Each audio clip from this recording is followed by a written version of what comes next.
Kannywood, maganar da Aisha Humaira ta fara yi ta fara ɓatawa matan Kannywood rai, yayin da Aisha Najamu ta fito take faɗa abubuwan da Aisha Humaira ta yi bai kamata ba. Yadda Aisha Najamu ta fito take zagin Aisha Humaira take gaggaya mata buƙaƙƙen maganganu, kuma Aisha Humaira ta ce duk abubuwan da mata suke yi da ciko da wani wai su ƙara komai na jikinsu duk ba shi bane ba. Ki fito a yadda surar Allah ya baki ki ci gaba da rayuwarki a haka, ba wai ki ce za ki yi ciko ba. Duk da haka dai Aisha Humaira ta ƙayatar da mutane kuma ta faɗa abubuwan da ya kamata a rayuwa. Yadda Aisha Najamu ita kuma ta fito take zagin Aisha Humaira take cewa duk abubuwan da Aisha Humaira take faɗa da ni take.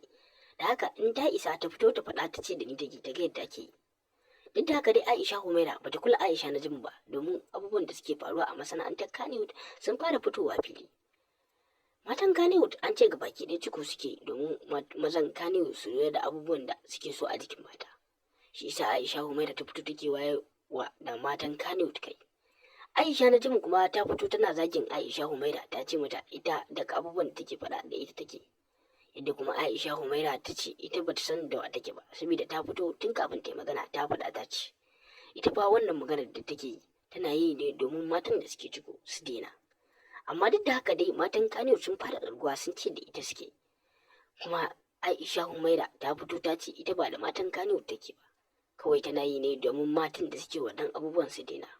Masu sauraro don Allah don Annabi ku danna mana subscribing da alamar ƙarfin sanarwa don samun zababbin labarai da taron mun dora.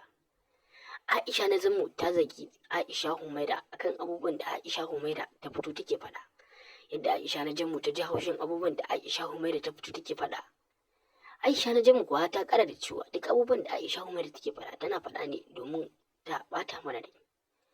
Aisha Humaira kuma ta ce ita ba da matan Kannywood take ba, tana yi ne domin matan da suke waje su daina abubuwan da suke yi. Ita kuma Aisha Najamu ta ce duk abubuwan da Aisha Humaira take ji da shi ta fita. Ta ce da ita take faɗa wannan maganganu, matan Kannywood ma da yawa sun fito suna cewa Aisha Humaira da abin da take faɗa da mu take. Masu sauraro anan zamu dakata, dan Allah dan Annabi subscribing da alamar ƙarfin sanarwa domin samun ingantattun shirye-shiryenmu da zaran mun dora.